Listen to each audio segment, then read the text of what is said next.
Before the Americans ever heard the hum of the PRS-1 detector, before German reports described engineers sweeping the earth as if they possessed a sixth sense, the battlefield of Europe in 1943 and early 1944 was dominated by one of the most feared and effective weapons in the German arsenal, the mine.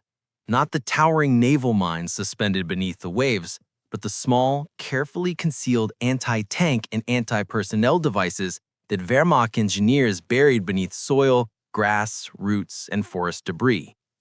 These mines were not meant to impress with explosive size. They were meant to disappear. They were meant to paralyze.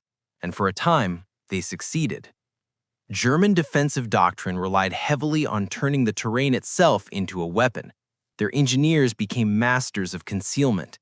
They buried Teller anti-tank mines just deep enough to avoid detection by the naked eye, usually 15 to 20 centimeters below the surface. They placed S-mines, the notorious bouncing mines that launched themselves waist-high before exploding, beneath blankets of moss or thin planks of rotting wood. They set pressure plates under leaves so perfectly arranged that even experienced American infantrymen could not distinguish a natural patch of forest floor from a trap designed to maim or kill. They wove these mines into every defensive belt, every village approach, every forest path, every field that armored divisions would need to cross, and they knew the psychological effect was often as powerful as the blast itself. For American forces advancing across Italy and preparing for the invasion of France, this threat shaped every movement on the ground. A single misstep could destroy a tank or kill a squad. An entire company could be halted for hours because one soldier spotted something suspicious in the dirt. Engineers often had no reliable way to clear a path except by crawling forward on hands and knees, probing with bayonets or wooden stakes, listening for the faint click of metal against metal. Under fire, such work bordered on the impossible. Even when the front was momentarily quiet, every inch of ground demanded attention and caution. Soldiers described the fear that settled over them whenever they entered terrain marked on maps with the simple notation, "Suspected minefield." Infantrymen slowed from a march to a cautious walk. Tanks switched to low gear. Officers looked anxiously at the engineers, knowing the entire advance hinged on their ability to locate unseen dangers hidden just beneath the earth. One veteran recalled that minefields felt like invisible walls. Another said that every step became a negotiation with fate. Germany understood this. Wehrmacht manuals described mine warfare as a psychological force multiplier. A single mine could delay an entire battalion. A well-placed minefield could channel enemy armor into predetermined kill zones. When combined with machine gun nests, mortar pits, and artillery zeroed in on narrow paths, minefields could transform open farmland into deadly labyrinths. And the Germans became extremely good at placing them. Mines were arranged in irregular patterns to confuse engineers. Some were buried deeper to evade probing. Others were booby-trapped with anti-lifting devices that detonated if disturbed. All of these methods were designed with one purpose: to break the momentum of an American advance. In Italy, American units learned this lesson quickly. Advancing through narrow passes and terraced hillsides, they encountered mine belts that stopped entire divisions cold.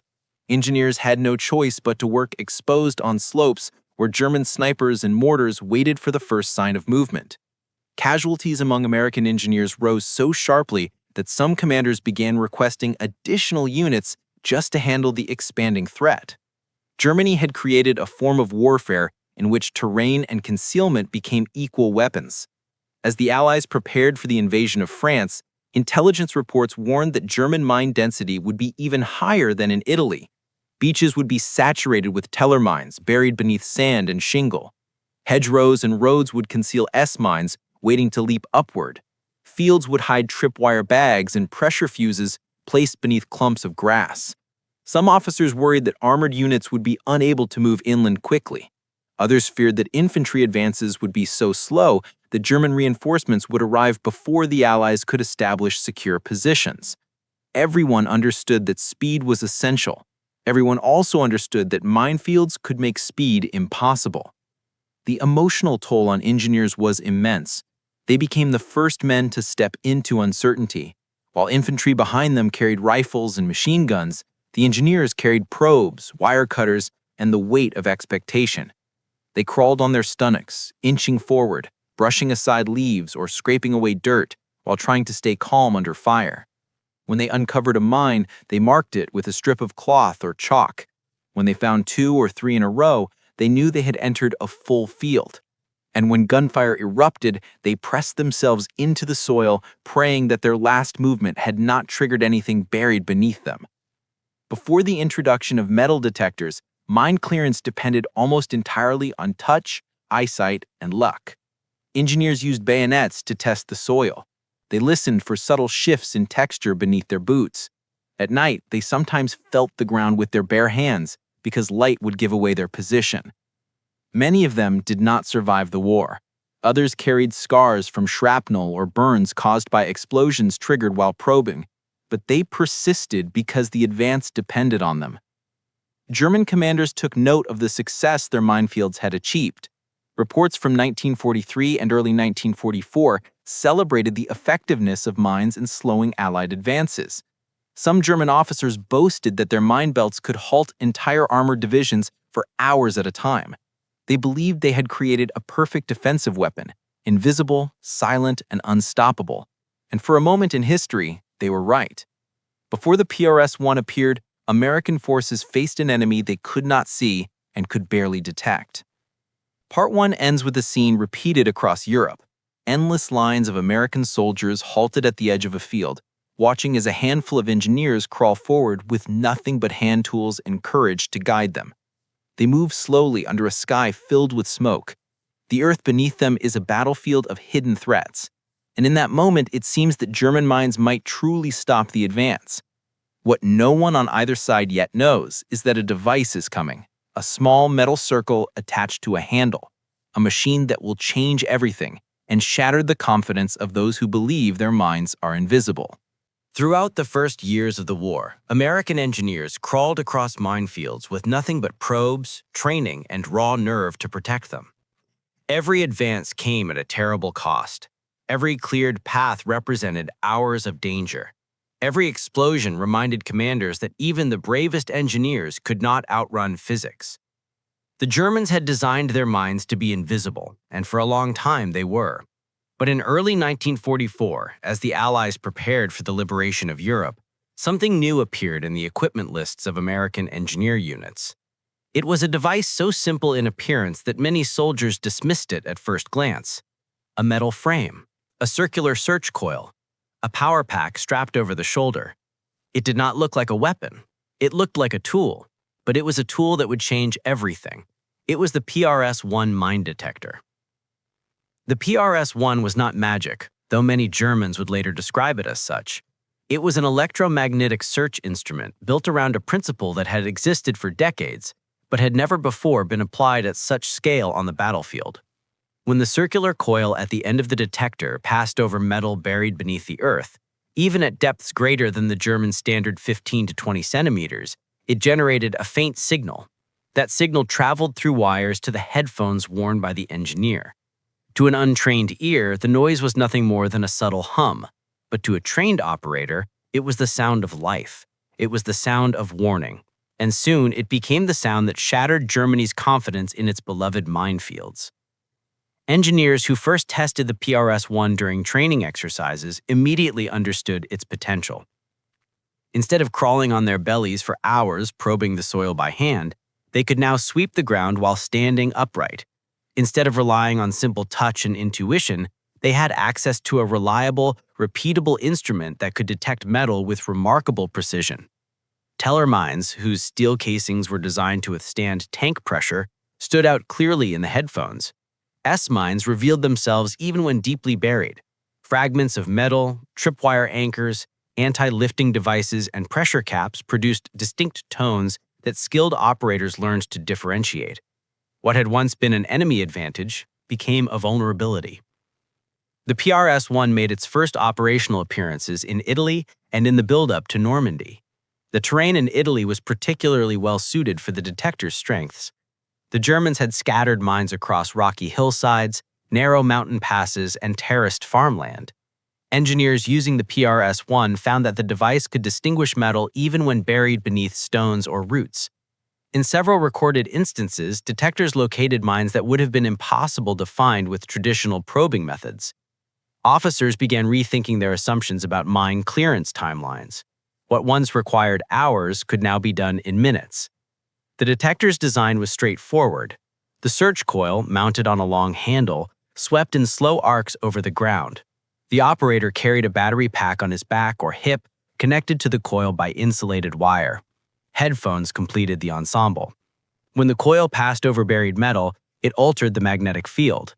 The detector translated this change into an audible tone. The higher the pitch, the closer the object. The stronger the signal, the larger the metal mass. Mines, ammunition fragments, shrapnel, and even discarded equipment all produced different signal patterns. It took training to interpret them, but once the engineers mastered the device, they could identify a buried mine faster than a German could conceal it. American engineers reacted with amazement. Some thought the device too good to be true. Others feared it would fail under fire. But each field test reinforced their confidence. A few soldiers joked that the PRS-1 let them hear the enemy's heartbeat beneath the ground. Others referred to it as a third eye, something that let them see through soil and deception. And though the engineers understood the science behind it, the psychological impact on them was undeniable. They no longer advanced blind. They no longer feared every step with the same paralyzing intensity. The PRS-1 gave them a measure of control on a battlefield designed to strip it away. As the Allies expanded their use of the detector, news of its performance began filtering through German lines. Wehrmacht officers at first refused to believe the reports. Their minefields had been crafted with extreme care. Depths were calibrated precisely. Camouflage was executed meticulously. Mines were buried beneath layers of grass or soil that matched the surrounding terrain perfectly. Some mines were even laid beneath wooden boards or flat stones specifically to confuse American probing techniques. German engineers believed they had accounted for every method of detection. They had not accounted for electromagnetic induction. Reports began arriving at German headquarters from frontline units describing rapid American mine clearance. In some sectors, mine belts that should have delayed an enemy advance for hours were neutralized in a fraction of the expected time. German observers watching from concealed positions saw American engineers walking upright instead of crawling. They saw them sweeping arcs across the terrain with calm precision. They saw them detecting mines that should have been impossible to find. And in time, they began writing something unusual in their reports. Not dismissive comments, not boasts, but genuine frustration and confusion.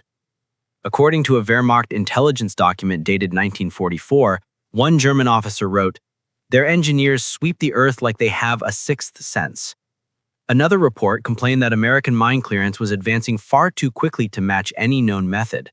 Still another stated bluntly that the old camouflage techniques were no longer effective and must be redesigned. But redesign was impossible. The detector did not care how carefully you arranged leaves or where you placed your wooden cover boards. It did not rely on eyesight or luck. It relied on metal, and metal did not lie. By the time the Allies prepared for the invasion of France, the PRS-1 had become standard equipment for engineer units. In the months ahead, it would prove indispensable at the beaches, in the hedgerows, and across the roads and villages of Normandy. The device was not glamorous. It did not fire bullets or launch rockets, but it did something far more valuable. It robbed the German minefields of their invisibility. Part 2 ends with an engineer standing on a hillside in Italy, headphones pressed against his ears, listening to the rising hum that signals a buried mine. He marks the spot and moves on, sweeping calmly, steadily, confidently. For the first time, the battlefield beneath his boots is no longer a dark mystery. With the PRS-1 in his hands, he can hear the danger before it claims another life. And soon, the Germans will realize that their invisible traps are no longer invisible at all. By the summer of 1944, something unsettling began appearing in German frontline reports. It was not a new Allied weapon, or a breakthrough in armor, or even a novel tactic. It was a pattern, noticed first by platoon commanders, then by regimental staffs, then by corps-level officers. American advances were no longer stalling at minefields. They were no longer slowing to a crawl the moment engineers reached the tree line or the edge of a road. They were no longer losing time, momentum, or blood where German doctrine insisted they must. Instead, the Americans were moving through mine belts with an ease that defied every principle of defensive warfare the Wehrmacht had relied on since 1941. Observers stationed along the Norman hedgerows were the first to raise the alarm. From their hidden positions, they watched American engineers approach terrain they knew was heavily mined. According to every expectation, the infantry should have halted.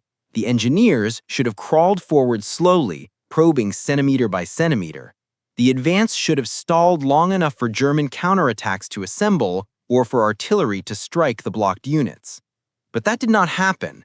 Instead, German observers saw a small group of American engineers walk forward upright, sweeping the ground in rhythmic arcs. Within minutes, markers appeared on the soil. Within a half hour, entire lanes were cleared, wide enough for Shermans and half-tracks to push through. The German defenders, stunned, sent their first urgent field reports up the chain of command. At first, senior officers dismissed these accounts as exaggerations or isolated incidents. Surely the Americans had simply stumbled across a weaker section of the minefield. Surely the engineers had gotten lucky, or perhaps the mines were faulty. But these explanations evaporated as similar reports arrived from other sectors, often written by officers who did not know one another and could not be coordinating their stories. The pattern repeated at Carentan, St. Lo, Coutances, and again near the approaches to the Falaise region. Minefields designed to delay armored divisions for hours were being breached in less than half that time.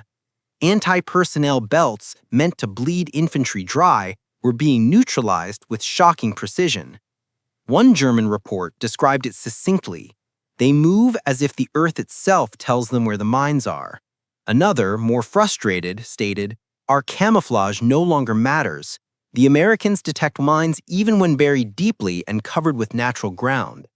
And then came the line that later historians would repeat endlessly, written in a 1944 Wehrmacht engineering summary. Their engineers sweep the earth like they have a sixth sense. The German officers writing these reports could not see the PRS-1 detector clearly from their distant vantage points. Some thought the Americans carried strange sticks. Others believed they were dragging wires. A few suspected there must be some kind of new reconnaissance system locating minefields from the air. What none of them understood was that the Americans had introduced a device that rendered traditional German mine camouflage strategies nearly worthless.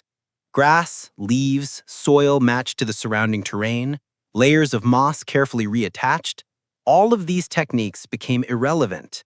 The PRS-1 did not care about appearances, it cared about electromagnetic signatures, and those signatures betrayed every metal component hidden beneath the ground. As the months progressed and the Allies pushed deeper into France, German frustration turned into genuine concern. Minefields that had once been near-perfect defensive tools were now unreliable.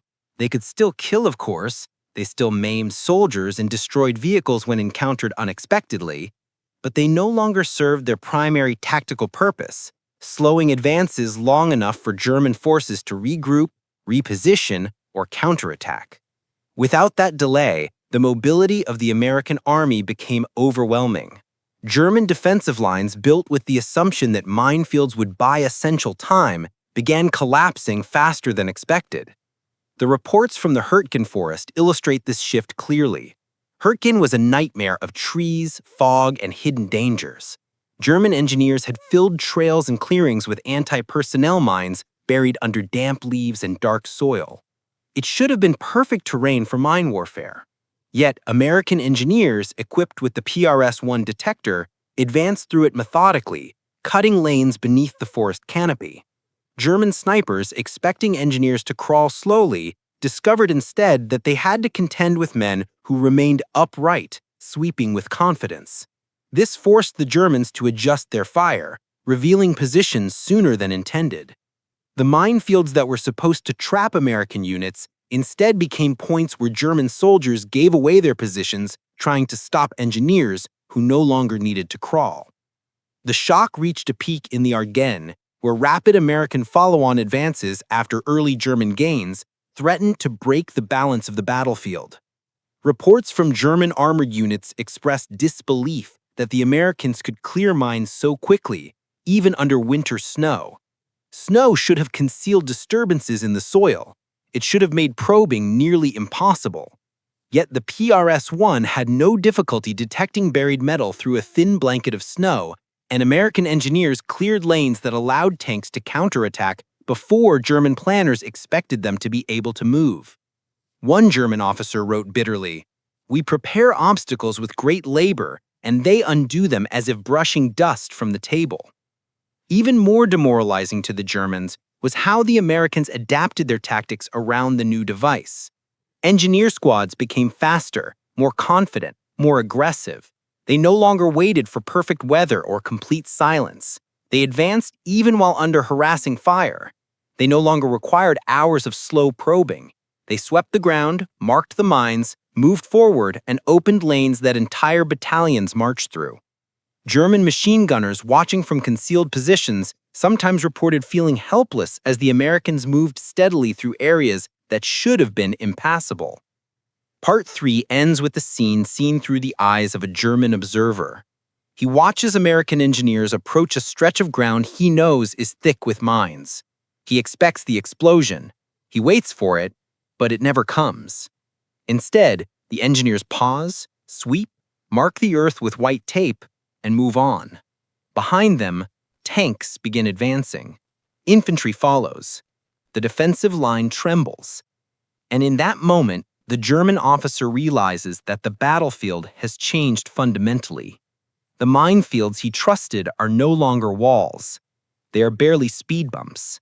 And he understands, with a creeping sense of dread, that the Americans now possess a tool that makes the invisible visible and renders his carefully prepared defenses powerless. By late 1944, the sudden collapse of German minefield effectiveness had reshaped the tempo of the war. American armored columns pushed faster. Infantry units advanced with confidence unseen in the earlier campaigns. And wherever the front moved, American combat engineers marched at the center of the formation, PRS-1 detectors sweeping in slow, deliberate arcs. What had once been the most terrifying terrain on the battlefield, the soil itself, had become something American engineers could read like a map. Before the arrival of the PRS-1, minefields dictated every part of an American advance. Armored units halted at the mere rumor of mines. Infantry waited behind cover while engineers crawled forward on their bellies. Even when a minefield was detected early, clearing it took so long that entire battalions sat frozen under artillery and small arms fire. Momentum died. Plans fell apart. German defenders used these pauses to withdraw, reinforce, or mount counterattacks. The mine was not just a weapon. It was a strategic lever, a way to turn the American Army's greatest strength, mobility, into its greatest vulnerability. But the PRS-1 changed all of this. American engineers quickly developed new tactics around the device, tactics that transformed minefield clearance from a desperate inch-by-inch crawl into a coordinated, efficient, almost mechanical process. A typical clearance began with a pair of engineers moving in parallel lines, sweeping coils in wide arcs like men painting the ground with invisible light. Behind them followed a marking team, placing white tape or small flags on safe paths. After this came the demolition specialists, neutralizing or removing identified mines. The entire lane, once a deadly barrier, became a navigable road in minutes rather than hours. German defenders watching this process often mistook it for bravery or recklessness. They thought the Americans were moving quickly because they did not fear the mines. But in truth, the speed came from confidence in the PRS-1. The engineers trusted their instruments. They trusted the distinct hum in their headphones. They trusted their training. They trusted that the device would reveal the hidden metal that betrayed even the best concealed explosive. And because they trusted it, the entire American army could trust them. The battlefields of Normandy demonstrated this shift vividly. After breaking out of the beaches, American forces faced dense networks of hedgerows, farms, and small villages seeded with S-mines and Teller mines. German commanders expected that each mined road or field would buy them precious time. Instead, engineers swept quickly, marked lanes, and signaled armored units forward. What had once slowed divisions now slowed them only briefly enough for engineers to swing their detectors. Some German after-action reports from late June and July described the Americans as advancing with unnatural speed, as if they no longer cared about the ground exploding beneath them. In the Hurtgen Forest, one of the most dangerous landscapes of the war, engineers with PRS-1 detectors became the difference between progress and paralysis. Snow fell, fog settled, tree branches snapped above their heads from shrapnel and small arms fire. Mines lay hidden beneath wet leaves, frozen soil, and tangled roots. Under normal circumstances, such terrain would have halted any army. But the detectors continued to function.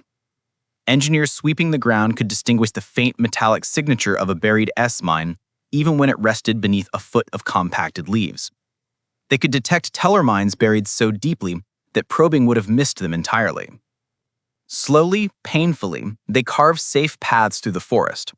Infantry followed, armor followed when it could, and though the Hurtgen became a nightmare for both sides, it would have been far worse without the PRS-1. Outside Aachen, the transformation became even clearer.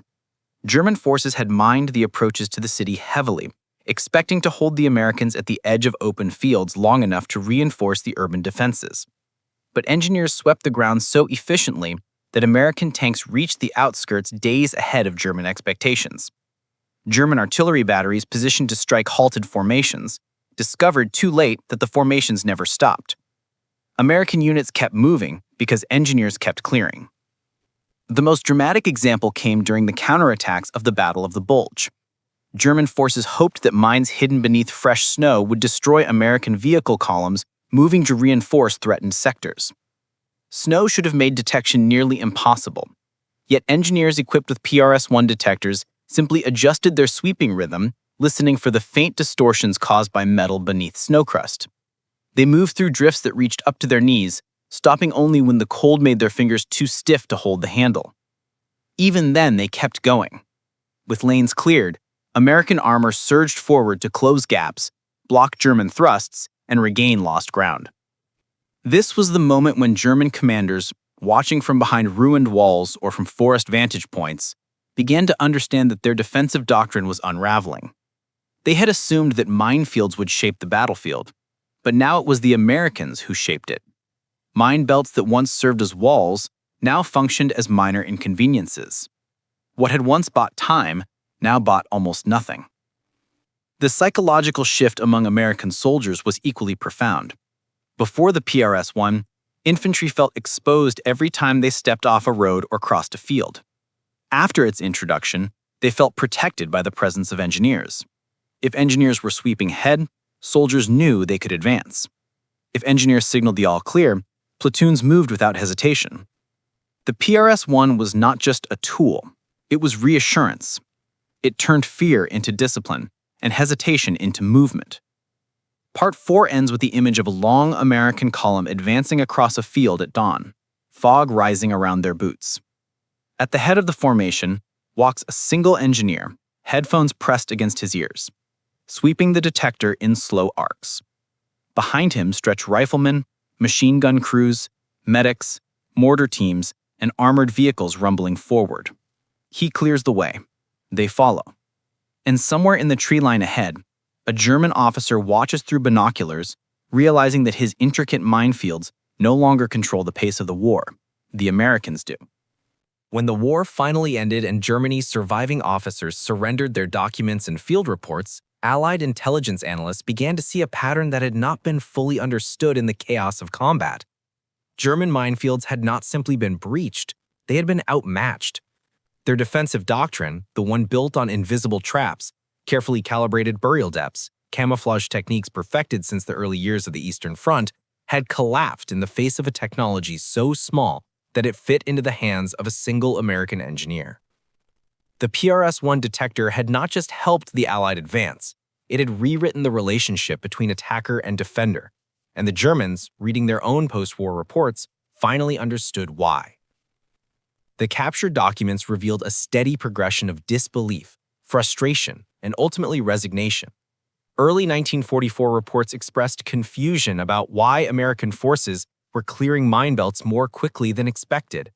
Later reports adopted a tone of frustration, complaining that traditional camouflage methods no longer slowed the enemy. But the most revealing entries came from late 1944 and early 1945, when German commanders admitted openly that their minefields no longer performed their intended function. Some of these admissions were startling in their honesty. One officer wrote, "Our mines are still killing, but they are no longer stopping." Another wrote, "Their engineers do not probe, they listen, and they hear everything." In the final months of the war, as American forces approached the Rhine and pushed into Bavaria, the PRS-1 had become so effective that mine clearance units often finished their work before German defenders even realized they were sweeping. Entire routes opened during the night, marked by tape or stakes in the dim glow of shielded lamps. At dawn, American armored columns surged through terrain that German planners had believed impassable until afternoon. The speed of these maneuvers caught many defending units off balance. Some positions were abandoned because the troops meant to hold them awoke to the sound of enemy engines far closer than anticipated. The minefields that were supposed to protect them had been bypassed or dismantled hours earlier. German soldiers arriving at former defensive lines sometimes found the ground marked neatly with white tape, mines stacked safely to the side or detonated where they had been uncovered. The precision and speed of the work shocked them. Some units even reported that Americans had cleared mines in areas they had not intended to mine at all simply because the detectors picked up stray pieces of metal left behind during earlier engagements. The thoroughness of the PRS-1 was so absolute that one German commander remarked bitterly in his final combat journal, "They sweep the earth itself. There is nowhere to hide steel from them." The collapse of minefield effectiveness had consequences beyond immediate tactics. It undermined the strategic assumptions that German forces depended upon. Minefields were meant to force the attacker into predictable patterns, funneling them into kill zones where machine guns and artillery dominated the landscape. They were meant to consume time, the most valuable commodity in defense. Every minute a minefield slowed an advancing force was a minute German reserves could be repositioned, counterattacks organized, and defensive lines reinforced. But with the PRS-1 in American hands, those minutes evaporated. Offensive tempo increased, defensive coordination faltered. German units found themselves constantly reacting rather than shaping the fight. For American engineers, the final year of the war became a strange mixture of exhaustion and grim pride. They knew the danger of their work had not vanished. Mines still killed, mines still maimed, mines still demanded courage from anyone tasked with neutralizing them. But the engineers also understood that they possessed a capability no army had ever wielded before: the ability to reveal the hidden battlefield. Their sweeps allowed infantry to advance confidently. Their markings allowed tanks to rumble through areas that would once have been death traps. Their speed allowed American commanders to maintain momentum during operations that would otherwise have stalled. Yet for all its impact, the PRS-1 was rarely celebrated. Engineers were not photographed raising flags, charging enemy bunkers, or firing artillery into distant ridges. They worked close to the ground, often alone or in small teams, performing a job that became visible only when it went wrong. When they succeeded, no one noticed the absence of explosions. No one saw the danger that had been avoided. No one walked the cleared path thinking of the hands that made it safe. The engineers did not mind. Their satisfaction came from something quieter but more profound: the knowledge that the advance continued because they had made it possible. In later years, historians would compile accounts from both sides of the conflict.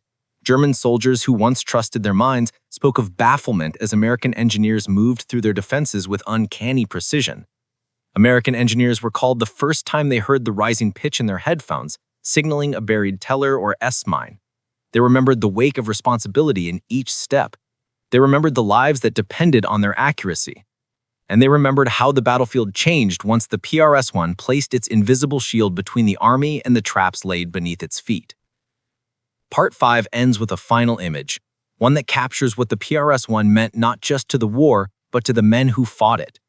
A young American engineer stands at the edge of a muddy field somewhere in Germany in early 1945. Snow melts beneath his boots. The air is quiet except for distant artillery. He lowers the search coil to the ground and begins sweeping. A soft hum rises in his earphones. He walks forward. Behind him, an entire column of troops waits. Tanks idle, trucks rumble, infantry tighten their straps. They trust him entirely. He marks the earth with a white strip and waves them on. What was once a minefield is now a road. What was once a hidden weapon is now a revealed threat. What was once Germany's invisible wall is now nothing more than disturbed soil beneath a rising spring sun. And the war moves forward because a small device in the hands of a determined engineer has turned the unseen into the seen, the deadly into the manageable, and the impossible into the inevitable.